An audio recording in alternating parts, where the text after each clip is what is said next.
Mary Kate, Mary Kay, Pat, Jennifer, John, Tricia, Amy, and Ron.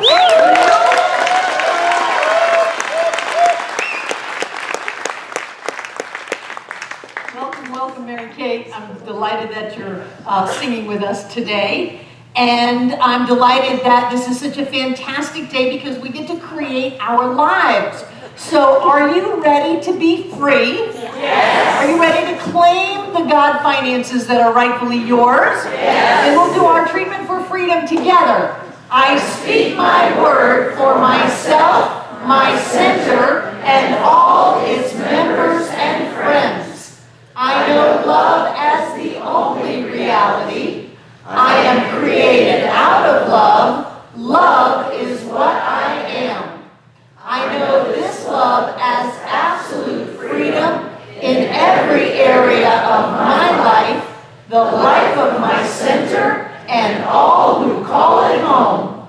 I know our center's mortgages are paid in full, and I claim for all of us financial freedom with all debts paid and cleared.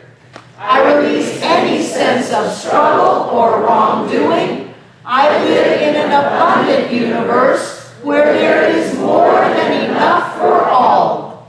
We experience freedom in every moment by always having more than enough money, vibrant health, and loving relationships. We are who we have come here to be. With hearts open wide, we see the world through the eyes of love. We are blessed, we are rich, and we are free. And so it is. And the way that we bring that about is with our points of power. I always pay attention. I always tell the truth and tell it quickly. I always ask for what I want when I want it. I always take total responsibility for my experience. I always keep my agreements. Whoa. Deep breath. Deep breath. That is 24/7 spiritual practice. To stay awake, to stay aware, to know what's going on inside of you, and to be at choice as to how you respond to your world.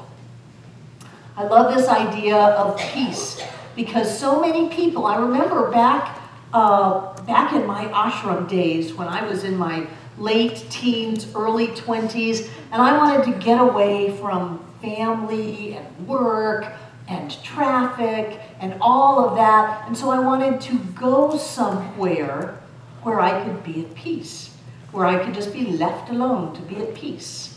And what I realized is that, first of all, I took myself with me, so whatever chaos was going on in my life was soon manifested in my new environment, which was supposed to be peaceful. But what I realized is that I cannot go and find peace, and I was very disappointed. You know, don't you just want to blame it on the rat race and the stress levels and all that there is to do, and then there's the television and the traffic and the weather and the dog and all of that? No, we cannot go and get peace. We bring it with us. Now, we can close our eyes to it and say, I haven't got any peace. I don't have any peace. But we carry our peace with us.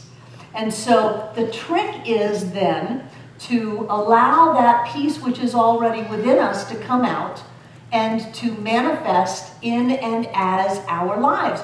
And just a spoiler alert here, if you are not experiencing peace in every area of your life, that's about you. I don't care how great your story is, it's never about them, it's never about it. It has nothing to do with what happened, it's about you. And you can experience life from a point of peace every moment. It's all about you.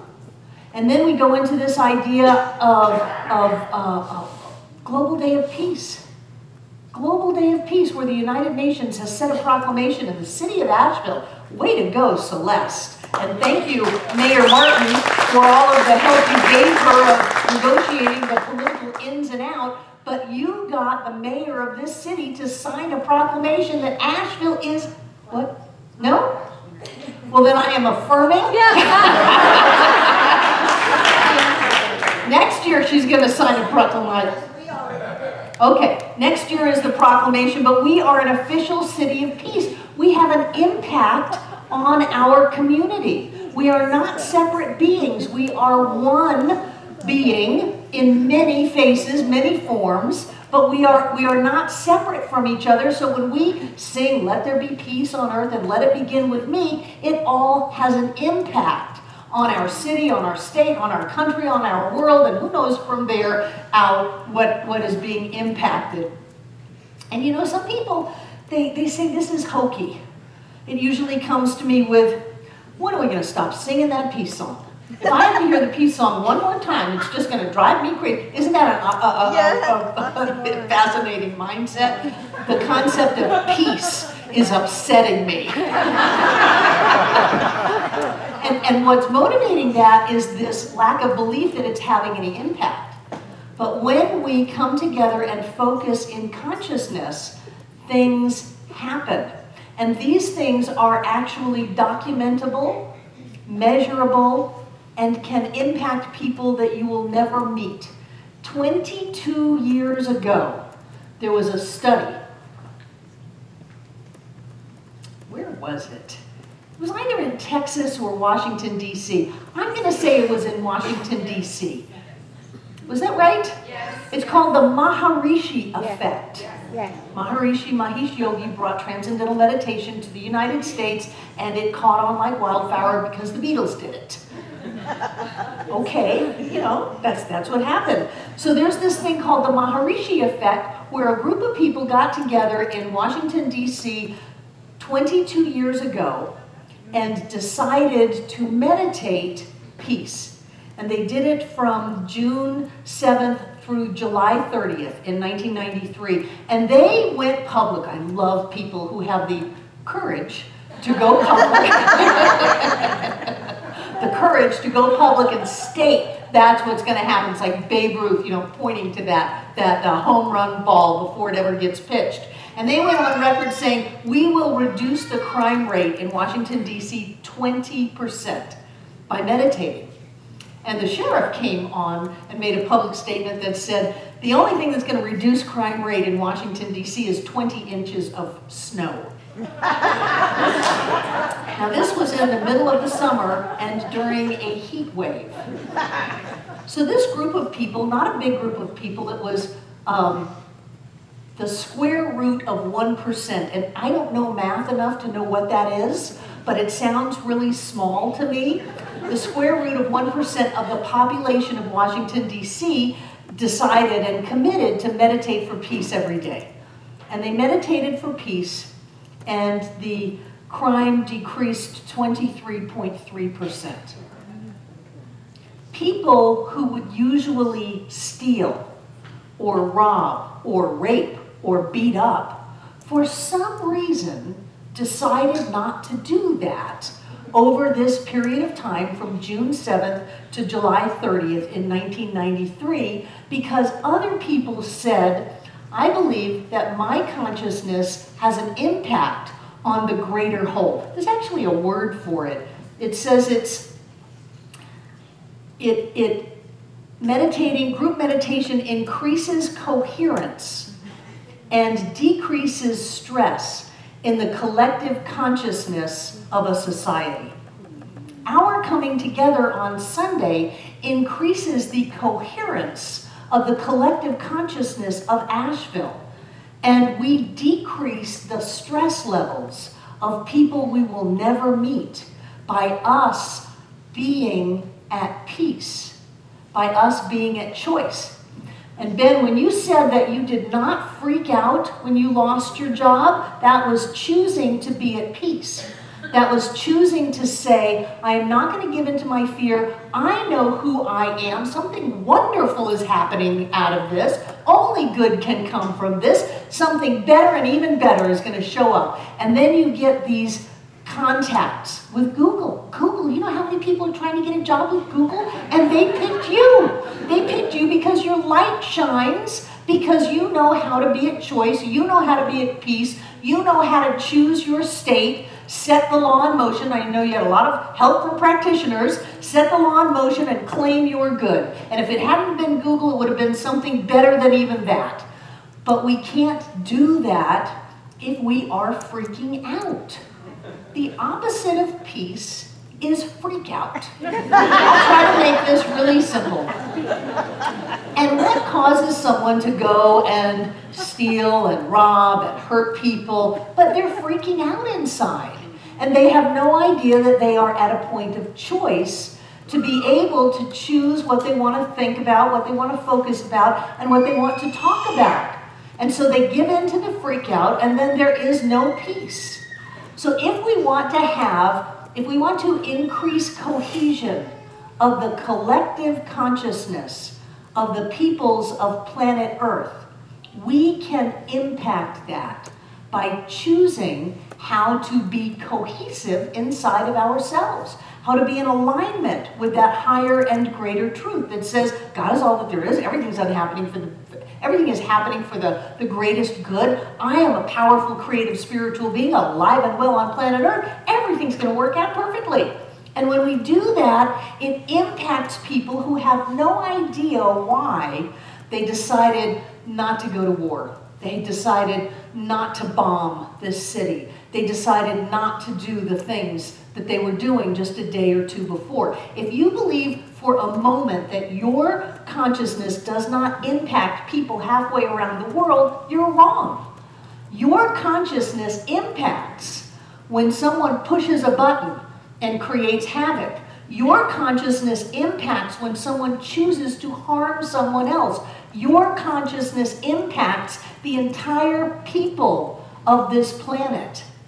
And so it's incumbent upon us to be mindful. If we're having an impact, then let's use it. Going around talking about whatever, politics, economics, the dog next door, whatever is feeding that race consciousness. What we want to do is lift it. Ernest Holmes says, transcendence transmutes. It doesn't rectify. It doesn't mean there's a winner and a loser and we worked it out and here's a deal. No, it transmutes the very nature of it by us rising up in consciousness and choosing peace. We change the nature of the collective consciousness of this planet, and you can measure it. You can measure it, you can document it, you can see what happens. So when a month or two ago, when Ron LaPointe came up here and said, we are committing and we invite you to join in to meditate on peace twice a day. And yeah, it's supposed to be at this time, but I never hit that time. I figured if I got 2 in, I was doing good. I kept my agreement. But that meditating on peace twice a day changes things. And you may say, well, I don't see it on the news. Not everything that is happening makes the news. There's a shift in consciousness. There is a growing reality on planet Earth of our connectedness, of our oneness, and we are a part of that. And so tomorrow, when the UN calls all of the people of the planet together, all of the leaders of all of the countries who have committed to stand for peace, when the entire globe comes together in a consciousness of peace, don't miss it.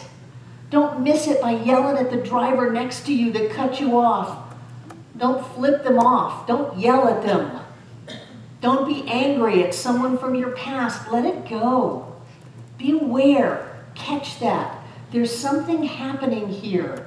Don't miss it. Be a part of it. Add to it. Ride the wave of peace, love, and happiness on this planet. There's a major transformation coming. It's happening. We're shifting. And I know that, when you plant the seed, the first thing that comes up is a little dirt. We're expecting the full red tomatoes to come up, and that's not the way it happens. You plant the seed, and the first thing that happens is some dirt comes up. Maybe this is a little dirt. And maybe if we see it as a little dirt, that the high levels of aggression that are manifesting between sects and countries and things like that. It's just a little dirt. That really what is being birthed here is a transformation of the human experience on this globe. And if we can see it that way, we can call it forth. We can give life to it, enliven it, lift it up, and partake of it. So I encourage you not to give up for such little petty things like your mother or your father or your childhood or what shape your body's in or how much money you've got or what kind of a job you're doing. Not to give up on the transformation of the planet because something doesn't happen exactly the way you like it. People say, well, I have a right to my feelings. Well, yes, you do, but perhaps you're not quite aware of the impact those feelings have, not only on your life, but the life of everyone. So of course you have a right to your feelings, but why not have a right to your happiness instead of a right to your anger? Why not have a right to your peace instead of a right to your freak out? Totally your choice. This is amazing that we're gathering up the planet to focus on peace, even if we all catch it for a second. Just catch it for a second. What in the world can that change? If we can get into the collective unconscious and stop the fight or flight response, the old caveman with the saber-toothed tiger coming, if we can change that limbic brain reaction to a frontal cortex conscious choice, there's nothing that can stop us. And there's nothing that we cannot choose.